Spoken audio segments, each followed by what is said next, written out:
Let's bring out Penn. He is the talking half of Penn and Teller, whose latest bestseller is God No, and his new Discovery Channel series, Penn and Teller. Penn and Teller Tell a Lie airs Wednesday at 10. Penn Jillette is over here. Penn Jillette. There he is. How are you? There you go. How are you, Penn Jillette? I've never been better, boss. How are you? All right. Now, look, I know if some people are going to tune into this show and say, boy, there's Bill Maher going off on religion, making it a crusade. I usually don't talk about religion. It is in the news a lot. I could talk a lot about it more, but I don't want to be Lenny Bruce and make it a thing.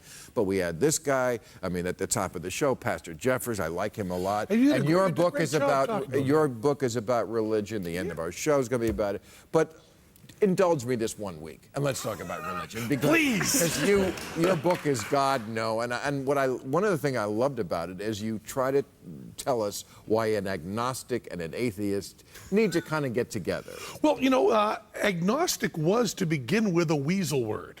You know, Tom Huxley, who was Darwin's bulldog, was going to go out and speak for Darwin. Darwin didn't like confrontation a lot. So he didn't want to say the word atheist, so he said the word agnostic. But agnostic answers a different question than atheist. It's just two different issues. If you're asked, is there a God, and you answer, I don't know, that's agnostic. If you're asked, do you believe in a God, then you have to answer yes or no. And if your answer to the first is I don't know, the answer to the question is pretty much no. Well, you're introducing logic into this now. It's awful that you can blame, you know, and the last part of the... But when did you come to this? I'm curious, because I try to be literally humble about this. I know people snicker at that. Well, I think... Because I did not come to this early in life. I mean, I got rid of my Catholic upbringing early, but I didn't really think about religion for a long time, and when I was scared, I would go, oh, God, please help me. It was the pastor of my youth group in Greenfield, Massachusetts. My parents wanted me to go to a youth group, and I did, and he suggested reading material, and I believe I was the only one who read it. I believe that the best way to become an atheist is to read the Bible. Cover to cover, from beginning to end. But I don't mean read it with Bible study. I don't mean read it with alibis. I don't mean this is an allegory for this. I mean pick it up, like my book, and read it from beginning to end. Yeah. It's horrifying. It's horrifying. And well, especially the Old Testament is. Yeah. The New Testament is. The New Testament has all of that stuff that they just kind of slide over that's so anti-family.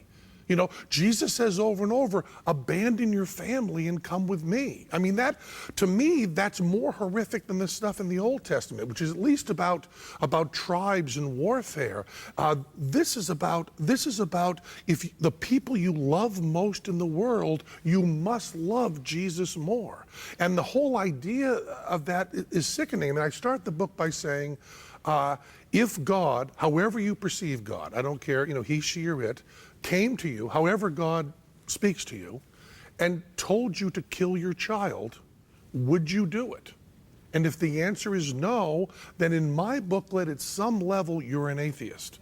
And if the answer is yes, I hope you reconsider.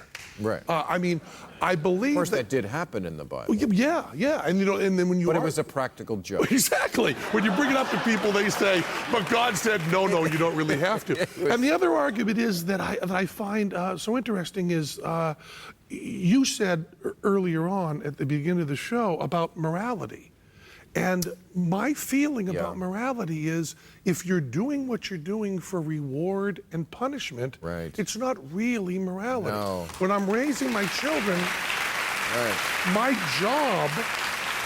job, if you believe that parents have that much of an effect on children, which they have less than we think, but my job is to get my children to act in ways that are moral when there is no fear and no reward, but to do it for the sake of doing it. When you add everlasting life as the reward and everlasting torment as the punishment, there can be no morality. We need to treat each other well because we love each other and not for reward and punishment. I mean, it's all about love.